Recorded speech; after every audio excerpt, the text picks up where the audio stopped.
Assalamualaikum warahmatullahi wabarakatuh. Halo sahabat TV 11, apa kabar? Semoga selalu sehat dan dilancarkan segala aktivitasnya ya. Saat ini saya Salsa Jailani sudah berada nih di studio TV 11 dalam acara Bisik Bincang Asik. Nah sahabat, seperti yang kita ketahui bahwa pada tanggal 6 dan 7 Oktober 2023 akan dilaksanakan akreditasi sekolah tingkat SMP Kota Padang.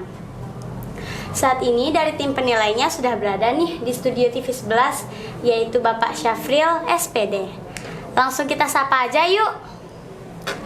Assalamualaikum Bapak. Waalaikumsalam. Apa kabarnya Pak? Alhamdulillah baik.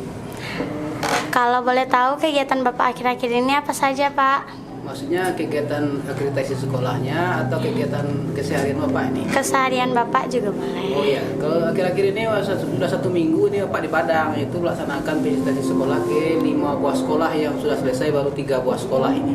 Wah, sibuk banget ya Pak. Semoga Bapak selalu diberi kesehatan dan kelancaran, amin. Sebelumnya izin nih Pak untuk memperkenalkan SMP Negeri 11 Padang. Ya. Sahabat, SMP Negeri 11 Padang adalah salah satu SMP favorit di Kota Padang. Sekarang SMP Negeri 11 Padang berada di peringkat ketiga Kota Padang. SMP Negeri 11 Padang memiliki banyak sekali prestasi di bidang akademik maupun di bidang non-akademik.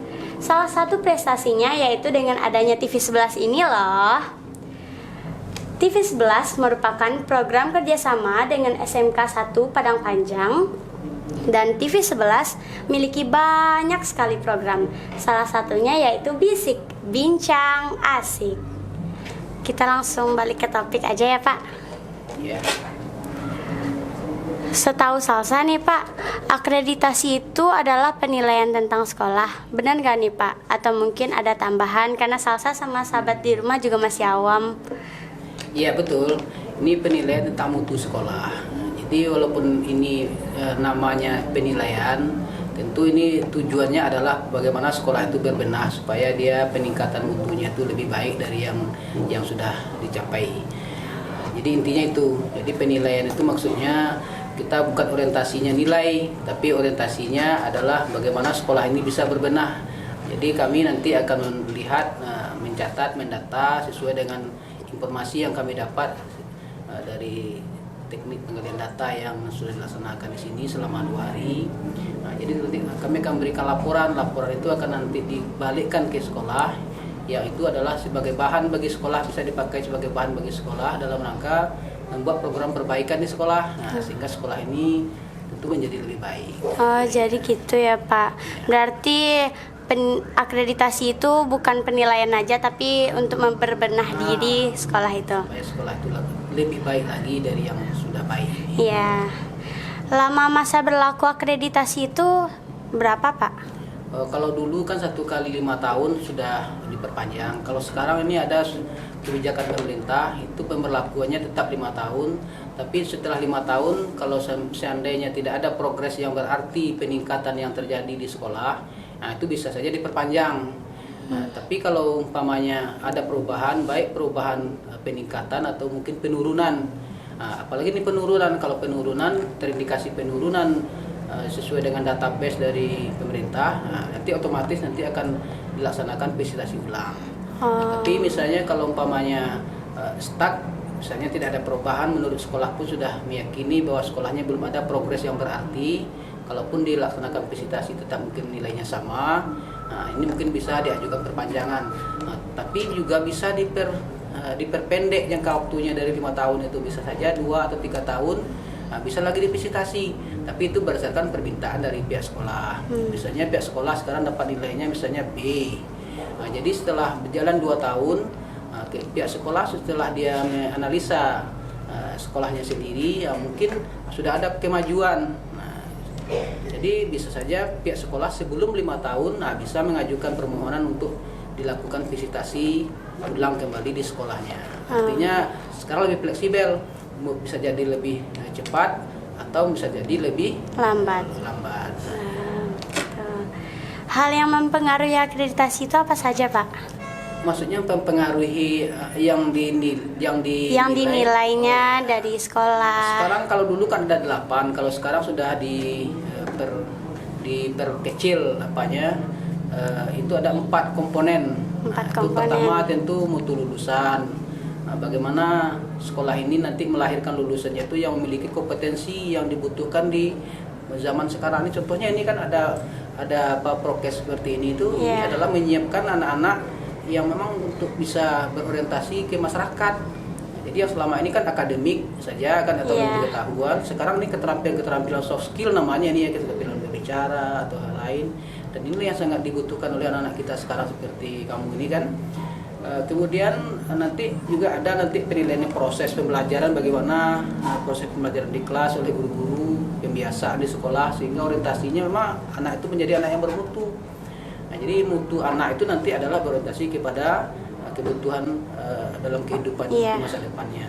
Kemudian ada lagi dengan mutu gurunya. Tentu kalau tidak mungkin anak itu akan bisa lahir dan jadi anak bermutu kalau gurunya pun tidak bermutu kan. Kemudian terakhir yang dinilai itu adalah manajemen sekolah. Bagaimana seorang kepala sekolah memanage sehingga manajemen sekolah itu bisa berjalan dengan baik.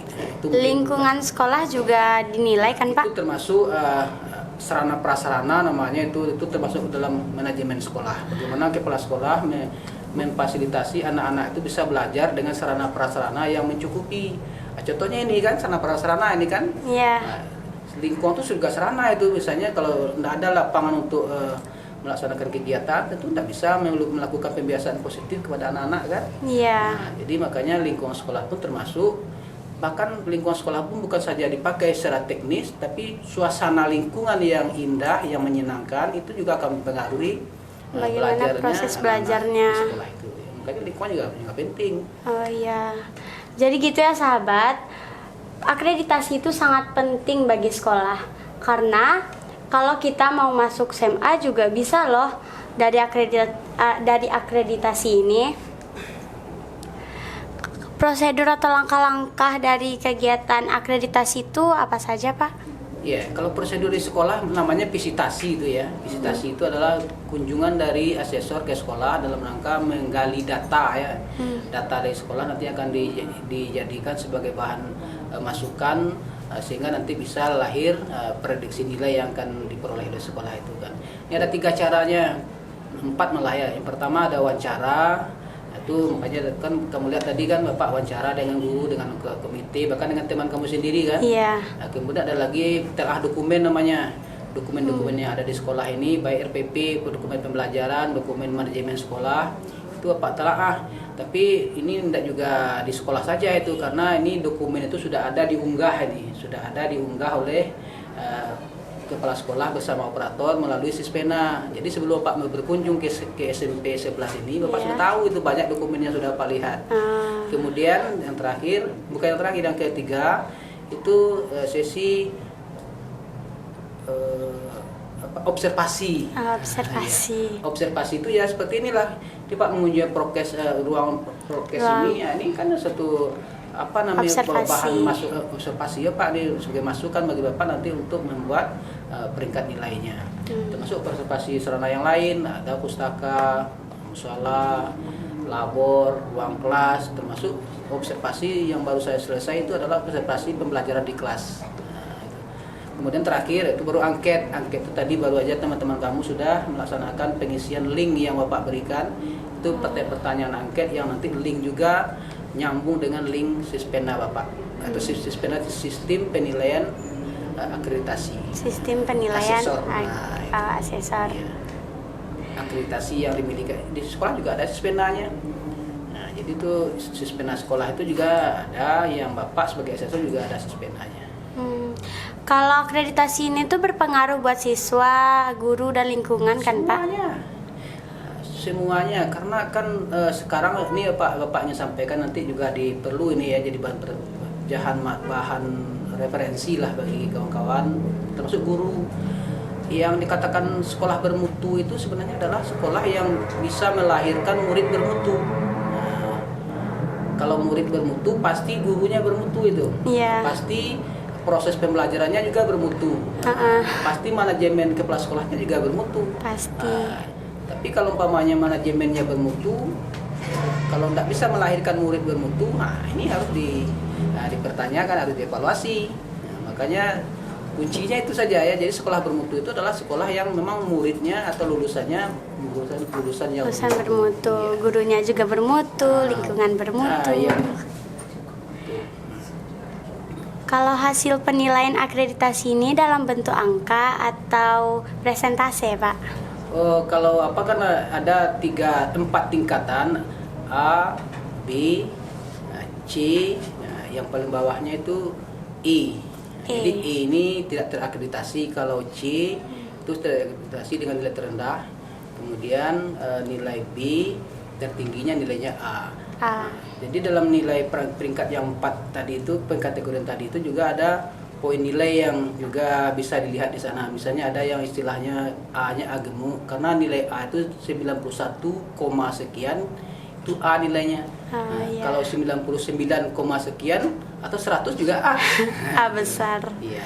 Bisa dilihat nanti dari hasil penilaian yang dikeluarkan oleh Ban SM. Tapi kalau misalnya seandainya nih Pak, hasil akreditasi tersebut kurang baik, apa kiat atau tindak lanjut bagi siswa untuk sekolah ini Pak? Bukan siswa saja, ini bukan kurang baik maksudnya, tentu belum maksimal gitu maksudnya. Iya. Jadi apa yang diperoleh itu belum maksimal. Nah, itu bisa jadi bahan oleh pihak sekolah dalam melakukan perbaikan, buat program-program mana ya kira-kira yang menurut hasil penilaian yang nanti keluar itu poin-poin mana yang masih kurang. Nah, jadi makanya itu yang harus dibenahi. Nah, sehingga nanti kalau memang sudah dibenahi itu yang Pak sampaikan tadi, tidak harus menunggu 5 tahun. Nah, kalau sekolah yakin bahwa ada progres pembenahan yang sudah dilakukan, ajukan ke Ban SM namanya kan, Badan Akreditasi Nasional. Nah, bisa melalui Ban SM provinsi. Nah, nanti akan dilakukan visitasi ulang walaupun belum sampai 5 tahun. 5 tahun, Iya. bisa dari 3 tahun atau 2 tahun. 2 tahun ke atas sudah bisa tuh diajukan. Nah, tapi syaratnya sekolah yakin sudah ada progres perbaikan yang dilakukan sekolah yang dia yakin nilainya mungkin akan lebih meningkat dari sebelumnya. Oh gitu. Terakhir nih Pak, apa kesan dan pesan Bapak untuk SMP Negeri 11 Padang? Iya. Ya kesannya kan sama. Yang pertama pesan Bapak bahwa akreditasi ini adalah sama-sama kita pahami itu adalah dalam membantu sekolah dalam meningkatkan mutu sekolah untuk lebih baik dari yang sudah baik sekarang. Walaupun sekarang sudah baik misalnya, itu kita harus lebih baik dari itu. Karena nilai maksimal itu 100. Nah, kalau hanya sekedar A misalnya 91, sekian tadi kan sudah A kan. Misalnya dapat A-nya 92 atau mungkin saja karena kalau sebelumnya ini penilaian akreditasi ini skornya itu berbeda. Kalau tahun sebelumnya 85, sekian, nah, pokoknya lebih dari 85 sudah nilai A. Nah, kalau sekarang 91, sekian baru A. Nah, Masih misalnya, akurus itu kan Pak? Nah, jadi kemarin misalnya nilai A, mungkin nilainya itu di bawah 90. Nah, jadi kalau seandainya belum ada progres yang dilaksanakan di sekolah ini ke arah yang lebih baik, tentu bisa saja nilainya turun. Nah, walaupun nilainya sama skornya, tapi peringkat pengkategoriannya situ turun dari A menjadi B gitu. Nah, tapi di samping itu juga ada karena perbedaan penilaian akreditasi sekarang itu dengan sebelumnya ini sudah sangat jauh berbeda. Kalau dulu kan ke sarana prasarana, kemudian administrasi, pokoknya fisik lah, kelengkapan bukti fisik yang paling dititik beratkan. Tapi kalau sekarang yang dititik beratkan adalah kepada kegiatan sekolah, performa namanya, atau kinerja sekolah. Itu makanya itu bisa saja nanti sekolah itu kalau umpamanya asesornya dari pengumpulan data itu disimpulkan mungkin turun nilainya atau bisa saja lebih bagus. Bapak pernah menilai sekolah yang dulu sebenarnya kalau peraturan akreditasi sebelumnya itu tidak bisa diikutkan karena ada sekolah yang Bapak nilai itu yang gedung sekolahnya statusnya minjam. Nah, tapi kalau sekarang boleh? Boleh. Nah, boleh. Kalau dulu nggak boleh itu karena dulu memfokuskan itu sarana itu yang utama. Itu bedanya. Kalau sekarang udah cara pembelajarannya. Kinerja itu adalah kegiatan peningkatan upaya peningkatan mutu lulusan itu di sekolah itu sudah bagus. Nah, itu udah. Nah, jadi gitu ya sahabat. Aktivitas itu penting banget buat kita. Jadi jangan lupa ya buat selalu berdoa dan berdoa. Jangan lupa untuk selalu belajar ya di rumah. Baiklah, mungkin cukup sekian dari saya. Saya, Salsa Jailani, dan kru yang bertugas mohon pamit undur diri. Assalamualaikum warahmatullahi wabarakatuh. Waalaikumsalam.